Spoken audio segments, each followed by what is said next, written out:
Olá, Olá, boa tarde a todos e boa todas. tarde. El. Desde já eu te agradeço pela participação, pela disponibilidade.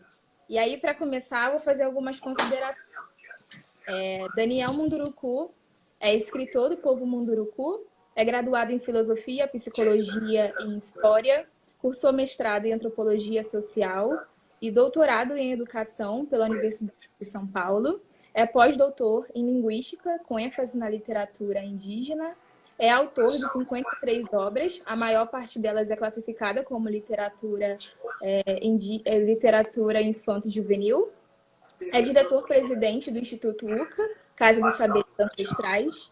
Daniel Munduruku é membro fundador da Academia de Letras de Lorena e recebeu inúmeros prêmios no Brasil e no exterior, entre eles o Jabuti, Prêmio da Academia Brasileira de Letras e Érico Vanucci. Bem, Daniel, mais uma vez, muito obrigada pela sua participação. E para a gente iniciar, eu peço para que você fale sobre si mesmo, né? Então, quem é o Daniel Munduruku? E fale um pouco sobre o povo Munduruku. Oi, Karina. Para mim também é uma honra poder conversar com você, conversar com os seus seguidores e provavelmente com alguns meus seguidores também, né? Que Sim. estão aí nos agraciando com a presença deles nessa tarde de segunda-feira, nesse primeiro dia de junho, né? Esse mês que é bonito, mês de festas juninas, mês dos santos juninos, um mês que eu gosto muito, por sinal. Então, é uma boa maneira de começar esse mês, né? Que é de fato, um momento bem, nós atravessamos um momento bem complicado, mas que acaba sendo amenizado por essas memórias boas que a gente tem, né? De poder ter uma festa, de ter uma lembrança de uma festa tão bonita como são as festas juninas. Bom, eu sou o Daniel, sou do povo Munduruku. O povo Munduruku é um povo que está presente em 3 estados brasileiros: estado do Amazonas, estado do Mato Grosso, estado do Pará, da onde eu sou. Eu sou oriundo do estado do Pará. É um povo que tem um contato com a sociedade brasileira de aproximadamente 300 anos, portanto, é um povo que conhece bem a história do Brasil, né? Vivenciou bem essa história do Brasil. É um povo que fala a língua Munduruku, que é uma língua do tronco tupi, basicamente do tronco tupi. É um povo que, desde mais ou menos de 1910, quando se fixou numa área específica, né, deixou um pouco de ser nômade e passou muito mais a ser fixado, né, ser um grupo mais fixo, embora o nomadismo ainda esteja muito presente, justamente porque é um povo que está próximo, quer dizer, tem uma área relativamente grande e pode ainda assim se manter um pouco nômade dentro do seu território. Isso no estado do Pará, naturalmente, que o estado do Amazonas é uma outra realidade. No estado do Amazonas, os Munduruku foi o primeiro contato com os Munduruku foi no estado do Amazonas, portanto, foi um estado que teve um embate muito maior com os não indígenas, né, com os Pariwati, como se diz em Munduruku, que também, por conta disso, sofreu bastante com esse contato, quase perdendo totalmente a língua. O povo Munduruku no Amazonas está agora num processo de recuperação da própria língua, com a ajuda, inclusive, dos Munduruku do Pará. E no Mato Grosso é um grupo menor, é um grupo relativamente novo que migrou para essa região do Mato Grosso. Lá não passa de umas 200, 250 pessoas. No Amazonas tem aproximadamente 1.500 pessoas e no estado do Pará algo em torno de umas 15 mil pessoas. Então é um povo grande, né? Tá bem ali no coração da Amazônia, da floresta amazônica. É um povo relativamente grande por conta, se a gente pensar nos números dos povos indígenas no Brasil, é um povo bastante grande. que tem na língua uma força muito grande ainda também, uma vez que mantém a sua língua originária.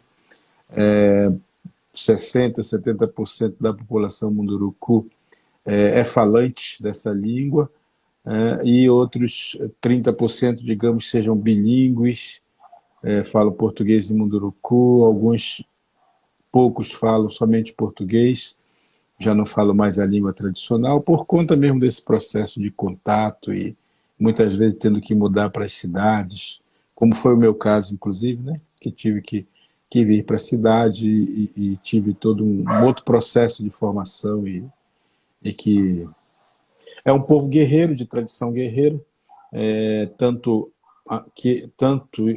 é que ainda hoje é um povo que tem uma luta bastante grande na manutenção do seu território tradicional, é um território muito rico em minério e sempre foi muito cobiçado por garimpeiros ilegais, naturalmente, mas também por fazendeiros, mineradoras, é, e, e igrejas, e também por, por cientistas, porque é uma área muito rica em biodiversidade. Enfim, e os Mundurucus se consideram um pouco guardiões desse lugar, né, dessa região aonde habita até o dia de hoje.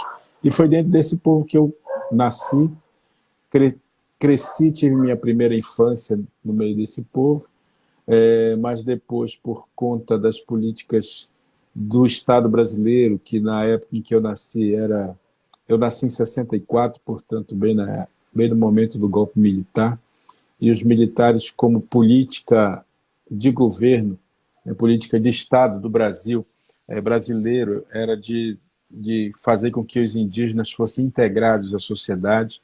Isso passava naturalmente em mandar as crianças indígenas para a escola. E na escola a gente aprender, né, a ser gente normal, né, deixar de ser o tal do índio, que eles sempre diziam, e passávamos a ser, então, brasileiros, os tais brasileiros, né?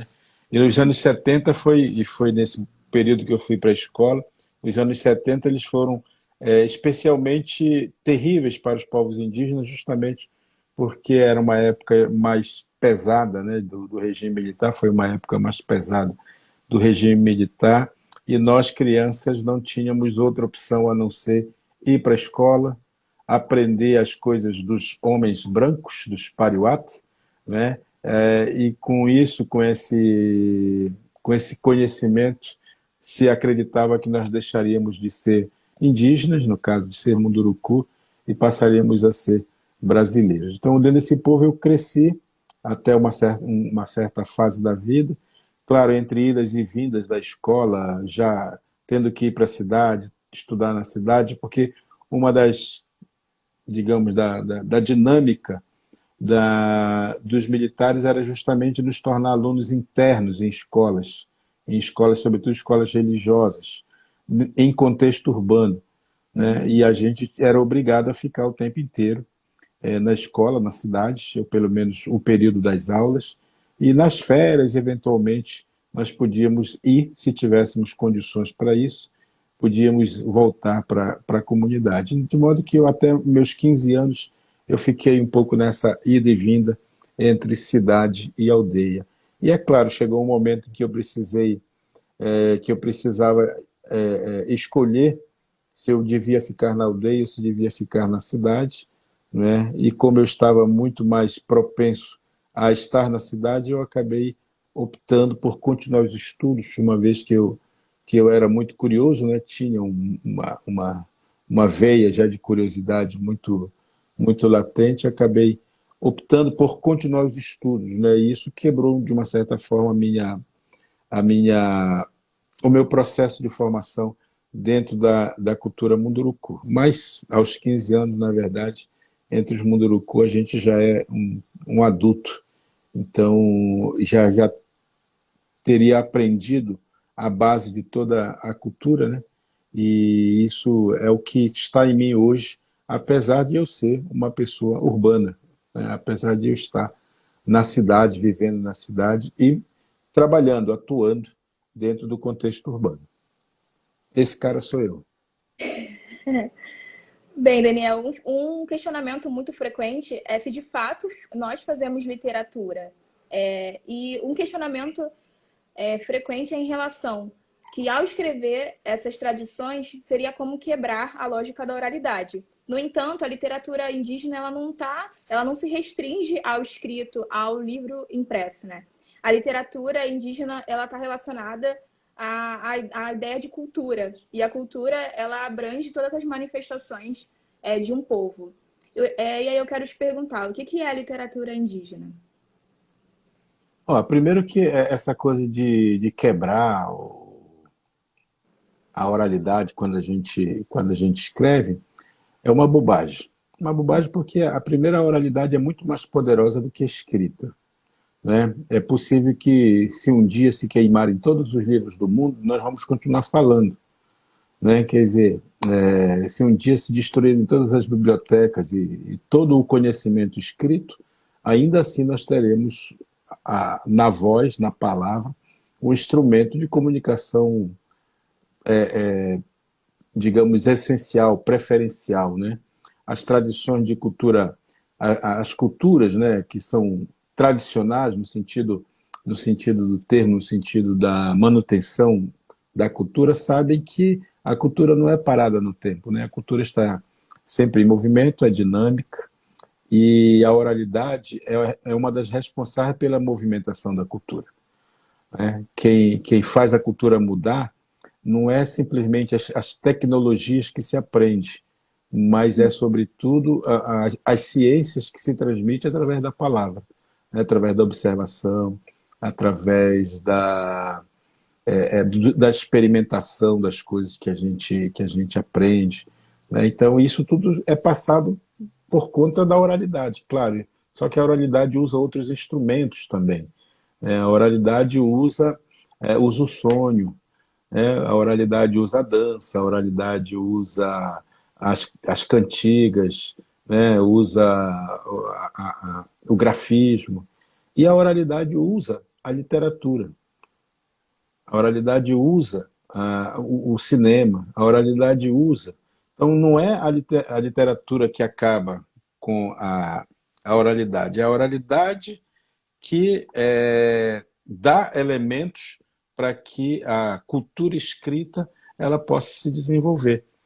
Porque muitas das histórias, ou a maioria das histórias que as pessoas leem, né, em livros, ela de alguma maneira ela foi transmitida oralmente, né, pelas pessoas. A observação que as pessoas fazem da natureza é a própria realidade se manifestando, né, porque só é possível a gente contar uma história escrita se essa história passa pelo nosso corpo. E o nosso corpo é a expressão de uma oralidade, né? É uma expressão do que nós aprendemos. Né? Então, nesse sentido, né? Nesse sentido, a oralidade ela não é destruída pela literatura, né? Mas a oralidade ela é o alimento da literatura. Portanto, escrever não implica em abandonar a oralidade, não implica em destruir a oralidade. Implica mais, digamos, a gente ter a possibilidade de transmissão dessa oralidade. Alguns fazem isso escrevendo, outros fazem cantando, fazendo hip hop, outros fazem cinema com isso. Né? Quer dizer, da onde é que vem o nosso imaginário? Ele não vem de uma cultura escrita autônoma, ela vem de uma imaginação. Né? E essa imaginação quase sempre é alimentada pelas histórias que a gente escuta. O que a gente escuta de fato, porque a gente escuta as pessoas, ou porque a própria tradição escrita ela alimenta isso na gente através, né, das histórias, dos contos que vão sendo passados, ainda que por escrito. Né? Quer dizer, é nesse sentido que eu digo que a literatura ela é usada pela oralidade. Para que a oralidade se mantenha, ela usa todos os instrumentos possíveis e imaginários. Né? Então, o que é a literatura indígena? É a expressão da oralidade. Né? Por que que ela é indígena? Porque são os indígenas que escrevem, tá certo? Se a pessoa não é indígena, ela é um simpatizante da causa indígena e escreve um livro bonito sobre a sua experiência com os indígenas, ela está fazendo literatura da experiência que ela viveu, que ela vivenciou. Mas não sendo ela a pessoa uma indígena, ela só está fazendo a literatura, só está fazendo um relato, só está fazendo uma manifestação da experiência que ela viveu e que ela aprendeu. Isso é possível aprender. É possível aprender a ser indígena. É possível aprender a ser indígena. Só não é possível ser indígena. A gente pode aprender o discurso do outro. A gente pode falar como o outro fala, né? A gente pode aprender, porque a nossa cabeça pode ser genial nesse sentido, né? Mas efetivamente ser, você precisa ter mais do que criatividade. Você precisa ter pertencimento, né? Criatividade é possível alguém escrever tão bonito como um indígena falando, sei lá, por aí, né? Pode conseguir retratar a sabedoria que os indígenas carregam consigo através da literatura, perfeitamente, né? Mas ele nunca vai ocupar aquele lugar daquele que fala, daquele que é o dono da sabedoria, aquele que aprende a sabedoria e a coloca em prática na vida. Então, nesse sentido, é excelente, é muito bom que tenham pessoas. Eu sou super favorável, não sou contrário que as pessoas escrevam histórias indígenas. Eu não sou contrário que as pessoas possam dominar a linguagem da literatura indígena. Eu não sou, eu não sou o contrário que as pessoas consigam manifestar os saberes indígenas nos seus textos. Pelo contrário, né? Eu sou favorável, muito favorável, que mais pessoas possam dialogar com a gente, dialogar a partir do nosso ponto de vista, porque assim a gente muda também a narrativa histórica que a gente viveu. Quando é que os novos historiadores vão poder contar a nova história do Brasil?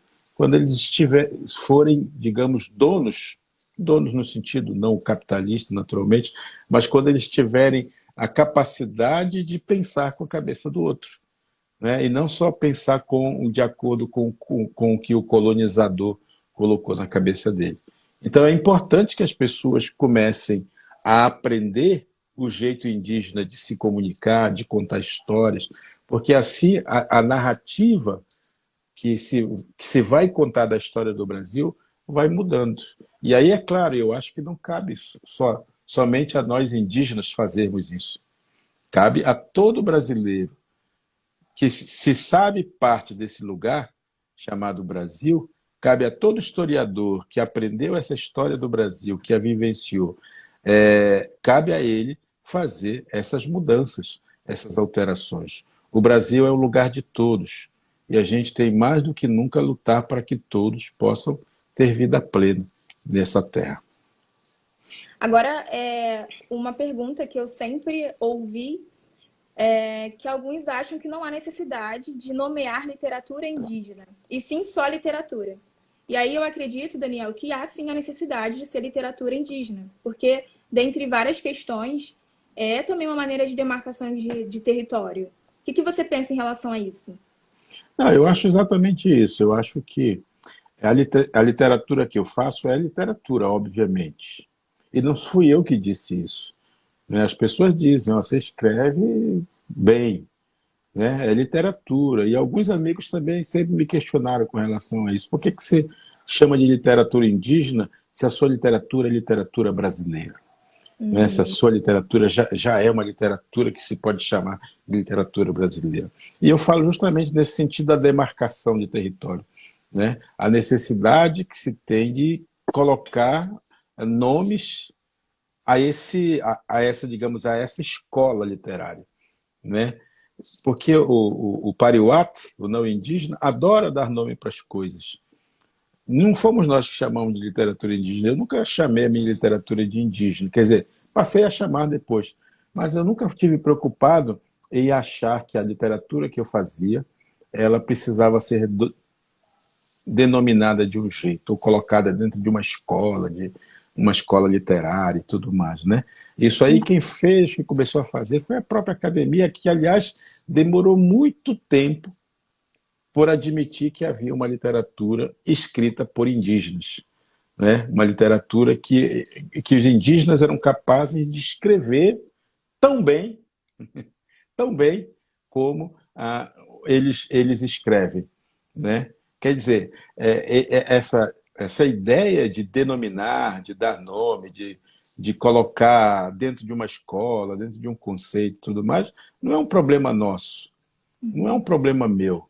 Eu costumo dizer para as pessoas que eu não sou um especialista em literatura, eu sou um fazedor de literatura, né? Eu não estou preocupado com os conceitos que essa literatura tem. Quando eu abro aqui pelo Google, pela internet, meu nome, eu busco lá meu nome no Google, eu vejo dezenas de trabalhos fazendo referência aos meus escritos, né? Alguém falando sobre identidade, outro falando sobre pertencimento, outro falando sobre cultura, tudo, a partir do meu trabalho.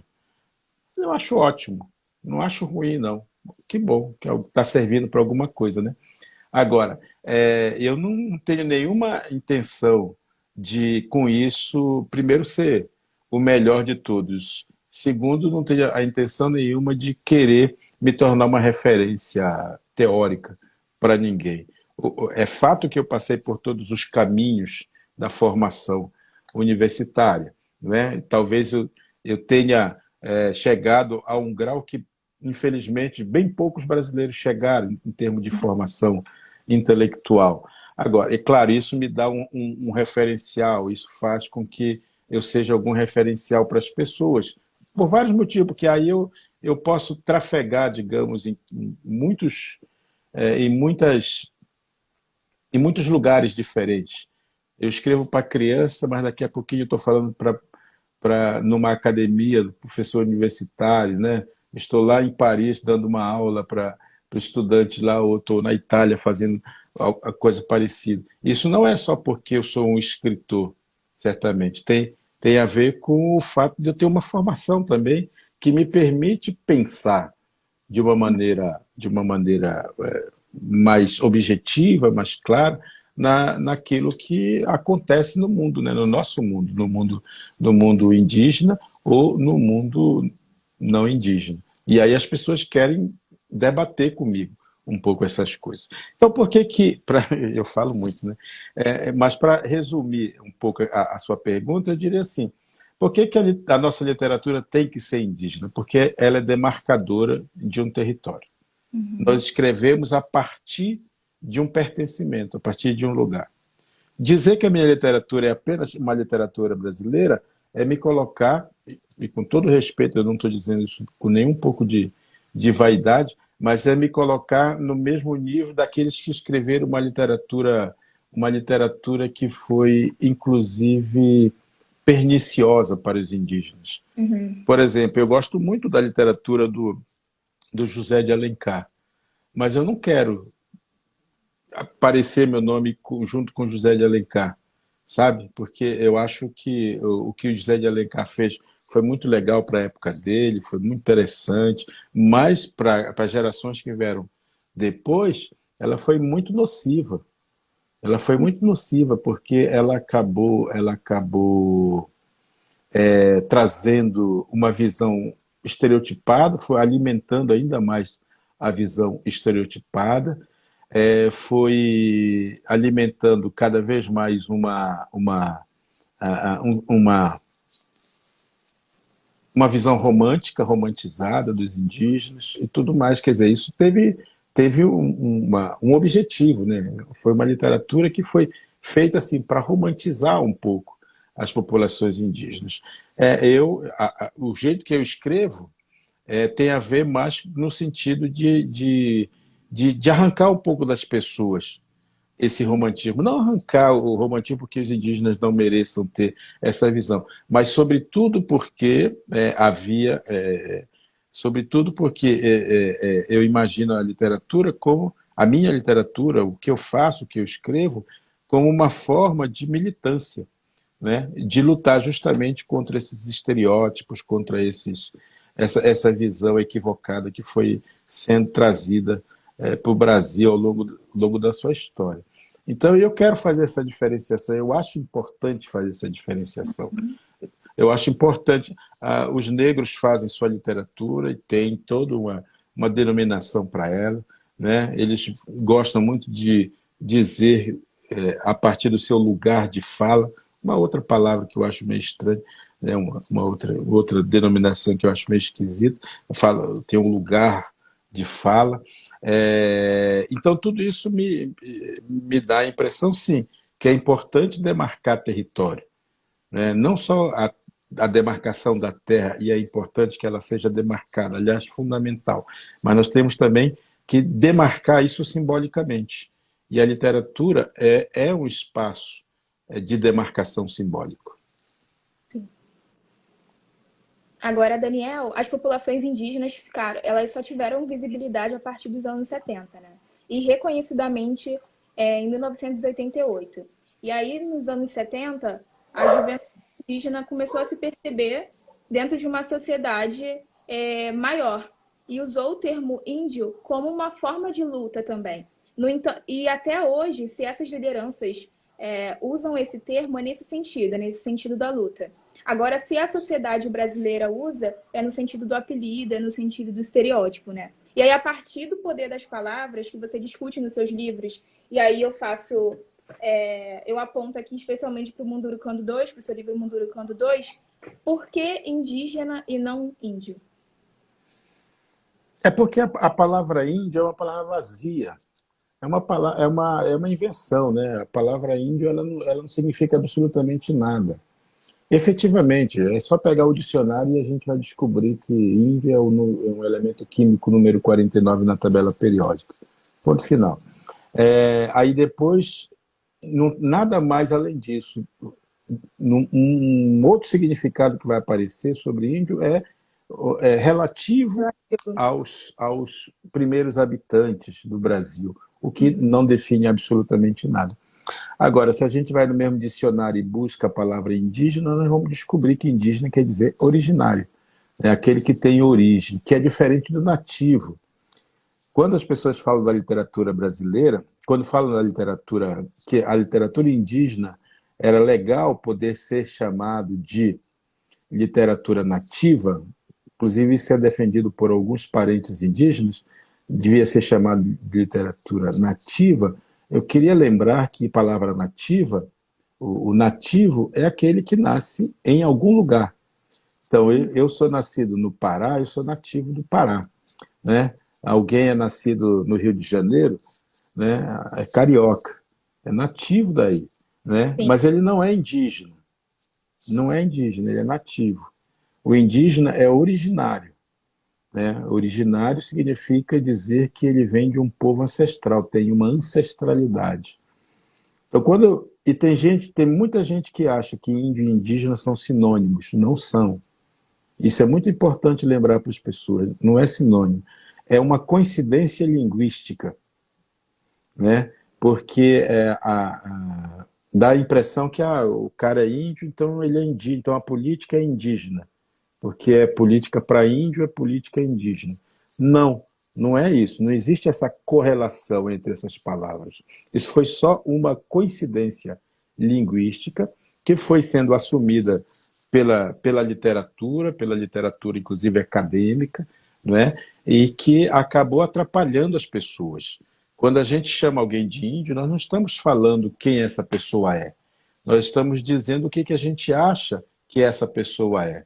E, normalmente, o que essa pessoa é pelas narrativas históricas, né, que nós temos, esse camarada ele é romantizado, vive lá no meio da floresta, no bem bom, no sossego, vive num paraíso, né, porque os índios são bacanas, vivem caçando e pescando o dia inteiro, passam o dia inteiro na rede balançando para cima e para baixo, só coçando o pé num eterno domingo, né, numa maravilha, dia maravilhoso.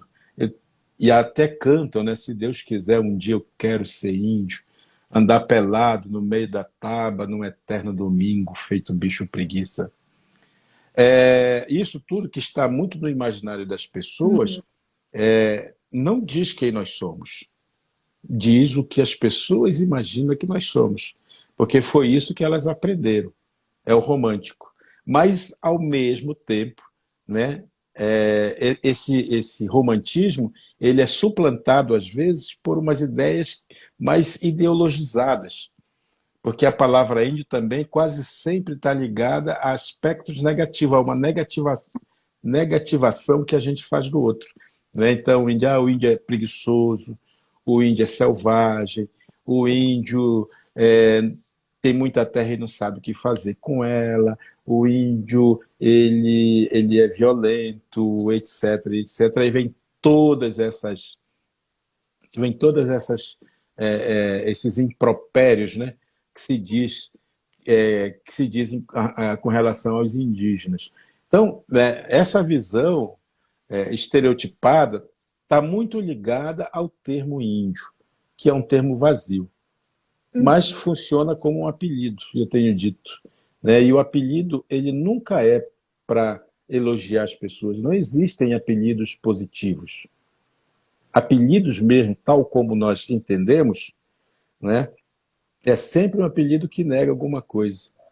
Ou você é aleijado, ou você é caolho, ou você é preto, ou, sabe, os apelidos são sempre uma negação que a gente faz do outro. Ou você é índio, né? E esse apelido ele está sempre reportando as pessoas para essa coisa negativa. Então, toda vez que eu chamo alguém de índio, embora eu às vezes diga assim, não, mas eu não é isso que eu quero dizer, não é isso que eu. Aliás, eu adoro os índios, as pessoas dizem, né? Eu Uhum. adoro os índios, então imagina se eu vou me reportar a eles dessa maneira. Não é uma questão de você querer ou não querer, é assim. Não é uma escolha que você faz. Eu vou usar, mas vou usar direitinho, tá? É como apelidar alguém assim, você é um aleijado, eu vou te chamar de aleijadinho, porque Uhum. eu gosto muito de você, acho você muito simpático, mas você é defeituoso, tá certo? Então, as palavras, e é nisso que eu sempre me coloco, né, assim, nessa briga com as palavras, porque a palavra ela pode erguer alguém, mas ela pode derrubar. E no caso dessa palavra índio, foi uma palavra que sempre nos derrubou, sempre nos colocou à margem, sempre nos colocou fora do processo histórico. Né? Porque nós somos índios, trazemos a pecha de sermos selvagens, sermos atrasados, não termos nada para ensinar para as pessoas, aí imediatamente nos colocar à margem da história. Aí quando a gente começa a dizer assim, não, mas nós somos indígenas, e indígenas quer dizer originários. Originário significa dizer que nós temos direito, sabe? Temos direito a existir. Temos direito à nossa terra, à nossa cultura, à nossa tradição. Temos direito a cantar, a dançar, do nosso jeito. Nós temos o direito de sermos o que somos. E não cabe a você, colonizador, dizer quem eu sou. Daí a necessidade de, além de nós dizermos eu sou um indígena, eu sou também um indígena munduruku. Eu sou um indígena Xavante, eu sou um Pataxó, eu sou um Caingangue, veja só, eu sou. Quando eu digo que eu sou índio, esse eu sou não vale, porque não é exatamente o que eu sou, é o que os outros acham que eu sou, e eu acabei assumindo isso, e às vezes eu acabo, quer dizer, introjetando em mim também. E daí é o que você lembrava, né? Nos anos 70, os jovens indígenas pegaram essa palavra e disseram: essa é a palavra mágica para a gente ir entrando na sociedade. Né? Então vamos agarrar a mão dessa palavra e vamos fazer com que os nossos direitos sejam vistos. Então, também a palavra índio é um instrumento político. Mas dito, como você falou, dito por um indígena consciente, porque tem muitos indígenas que não são conscientes nisso também. Dito por um indígena consciente, essa palavra, ele tem essa pujança, né? Ela eleva a gente. Agora, dito por um não indígena, quase sempre, e por isso eu tenho brigado mesmo, lutado para que as escolas, por exemplo, deixem de utilizar esse termo, né, procurem sim usar mais o termo indígena e procurem, sobretudo, dar crédito aos povos e culturas que utilizam seu próprio nome, que tem a sua própria autodenominação, né, e valorize a autodenominação de cada povo, para a gente começar a conversar, digamos assim, por igual, né, com nas mesmas condições com a sociedade nacional. Agora, o Curupira e Ara, Daniel, são exemplos de seres considerados, né, vistos pela sociedade brasileira como folclore, né? E as literaturas classificadas como infanto-juvenil, muitas das vezes também são vistas como folclore. Como é que o que você compreende por isso? Sabendo que a ideia de folclore também é ligada à questão da crença, à questão da espiritualidade, por exemplo. Como é que você compreende em relação a isso? Karina, tudo passa pela experimentação. O folclore é o congelamento dessa experimentação. Quando um povo deixa de acreditar em algo que antes se acreditava, ele congelou. E aí, se você congelou isso, aquilo passa a ser peça de museu. E ainda que você dê crédito àquela peça de museu, ela nunca mais vai fazer sentido na sua vida, né? Então, o folclore é, por assim dizer, a memória de um povo. Todo povo constrói a sua narrativa histórica a partir de símbolos. A partir de símbolos, né? Quando a gente pensa na sociedade ocidental, né, que se constrói em cima de um símbolo chamado Jesus Cristo, né, independente da crença que se tenha por trás, porque nem todo mundo precisa acreditar nisso, mas independente da crença que se tenha, ele é um mito, né? Ele é um símbolo, não um mito, que a palavra mito está mal usada hoje em dia, mas ele é um símbolo. E esse símbolo, em cima, é sobre esse símbolo que se constrói toda uma teoria, né? Toda uma teologia, toda uma teleologia, né? Que é a interpretação, né, da nossa existência. Então, lamentavelmente, muito do imaginário brasileiro, muito da memória do Brasil, ele se construiu em cima dos saberes indígenas, mas como os saberes indígenas sempre foram colocados em segundo plano, escanteio e tudo mais, a gente considerou e foi levado para as escolas, porque a escola é o grande instrumento da alienação, né? Alienação no sentido clássico da palavra, né? Da gente não seguir adiante nas nossas culturas. A escola, ela foi a grande responsável por manter, pelo apagamento da memória e a transformação dessa memória em folclore, né, em histórias, porque folclore normalmente está ligado a histórias fantásticas vividas por alguém, né, mas que não têm impacto na vida da gente. Essas histórias, que elas, sobretudo no mundo urbano, ela não tem sentido nenhum, mas se você vai para a floresta, se você vai aqui, eu moro aqui no Vale do Paraíba, entre Rio e São Paulo, se eu vou aqui no interior de Minas, interior de São Paulo, interior do Rio mesmo, essas histórias estão muito vivas, as pessoas continuam acreditando e tendo medo, inclusive, e acreditando que o redemoinho do Saci está ali, e de fato está ali, né? Continuam acreditando que os animais, quando somem, tem a ver com a ação desses seres da floresta. E, de fato, tem tudo a ver. Você vai no meio da floresta amazônica, então, as populações continuam acreditando nisso.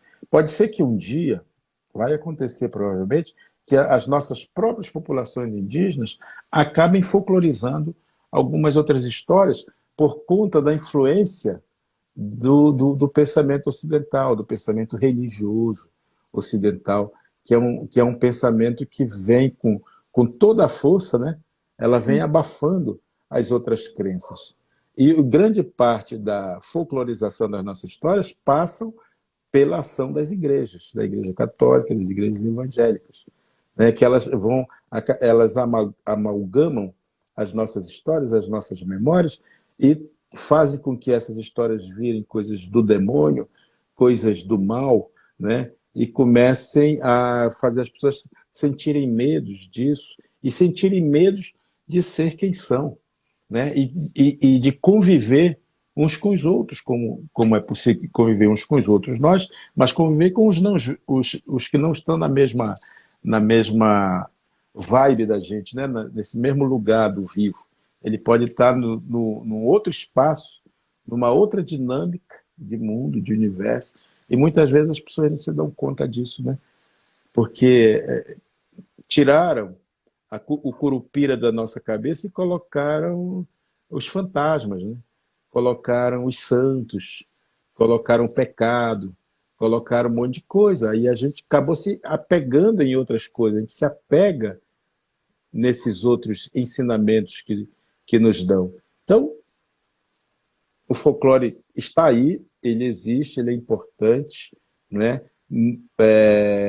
Ele faz parte da construção do imaginário de um povo, mas para os povos indígenas, com certeza, essas entidades, elas são muito mais do que folclore, né? Elas estão vivas e elas dividem com a gente esse mundo. Daniel, nosso tempo já está finalizando, né? Está acabando. E aí eu queria pedir para você para ler um trecho do seu livro, Das Coisas que Aprendi, que inclusive é um dos seus livros mais recentes, né? É um dos mais recentes. O ensaio Tudo Está Sempre Bem. Deixa eu só pegar aqui, que eu esqueci de trazer. Um minuto.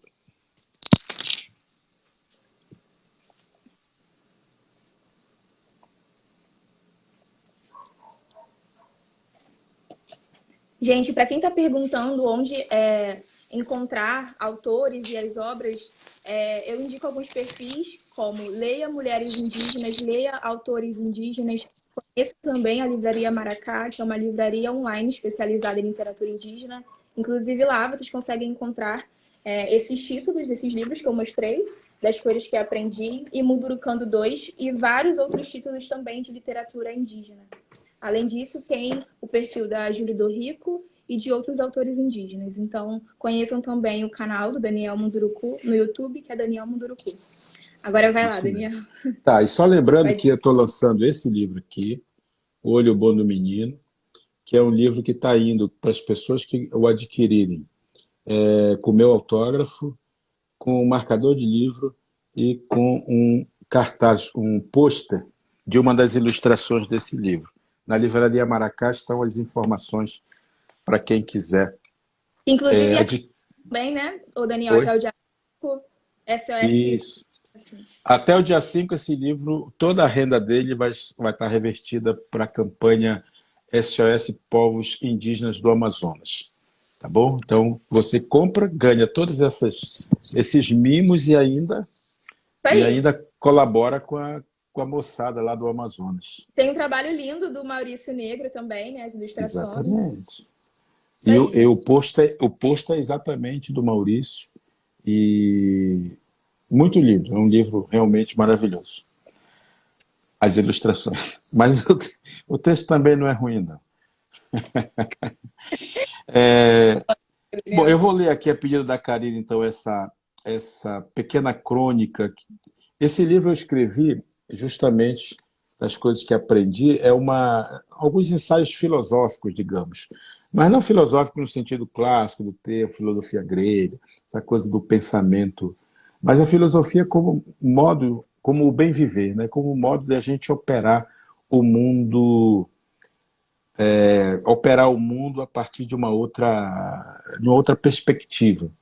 E foi caminhando pelo mundo indígena, pelo mundo não indígena, que eu aprendi muitas coisas. Então, nesse livro está um pouquinho dessas coisas que eu aprendi. E esse texto diz assim, tudo está sempre bem, é o título dele. Diz assim, o hoje começa enquanto dormimos. Os sonhos são nossa porta de entrada para o mundo alheio àquele que pensamos dominar. Dormir, sonhar, acordar são movimentos únicos que nos integram com o universo ao nosso redor. Viver integrados na teia universal é a garantia da sanidade que une diferentes seres no mesmo processo de conhecimento. Nosso mundo é repleto de mistérios que só podemos desvendar quando fechamos os olhos na direção do infinito que mora dentro de nós. O caminho da partida e o da chegada são os mesmos. Eterno retorno. Luta em glória para transformar o outro enquanto pensamos na perfeição que nos habita. Doce ilusão. A nossa perfeição não cabe no outro. Ela é uma roupa feita sob medida. Só cabe em nós mesmos. O hoje começa e termina em mim. O hoje é minha eternidade frágil. Lapso da luz de um raio que ilumina por um tempo infinitamente curto. Só hoje eu sou. Só hoje estará tudo bem. Só hoje serei mais risonho, alegre, forte. Só hoje trarei meus sonhos à baila e dançarei com eles a harmonia do universo. Só hoje murmurarei melodias inaudíveis para sintonizar a música da natureza. Que hoje o seu silêncio reverbere em partilha. Que sua música expresse seu corpo. Que seus sentidos busquem a perfeição do outro para que as perfeições se contemplem. E que tudo esteja sempre bem. Aueri. Legal, né? Ótimo, muito bom. Daniel, quero te agradecer muito pela disponibilidade, pela fala, pelo afeto e por todas as contribuições. Eu também agradeço a todos que participaram aqui da live e reforçar que essas obras vocês encontram na Livraria Maracá. A live vai ficar gravada aqui no perfil e aí vocês podem acessar e podem indicar para outras pessoas também. Daniel, muito obrigada. Você quer fazer alguma fala final? Eu queria só convidar todos os nossos amigos aí que ainda não conhecem meu trabalho, que curtam nas redes sociais, Facebook, Instagram, Twitter, o meu canal no YouTube, por favor, que eu mantenho lá, já tenho umas 8 pessoas inscritas, queria ter um pouquinho mais, então sejam generosos e se inscrevam por lá para acompanhar o trabalho que eu faço. Um beijo, Karina, foi muito bom. Eu ia confirmar o seu perfil, Daniel Munduruku. Daniel Munduruku Oficial no Instagram, tá? Porque tem um outro Daniel Munduruku que tá por lá que eu não sei quem é, não. Mas o meu é oficial, tá bom? E tem do Instituto UCA também, o Instituto UCA, né? Que é a ONG que eu administro, tá certo? Tem no Twitter, o Demunduruku, @Demunduruku no Twitter, etc, etc, etc. Fiquem bem, se cuidem, fiquem em casa por enquanto, não acreditem nesse presidente maluco que a gente tem, né? Não vale a pena. Vamos manter o equilíbrio. Um beijo, Daniel. Um abraço a todos. Tchau, tchau.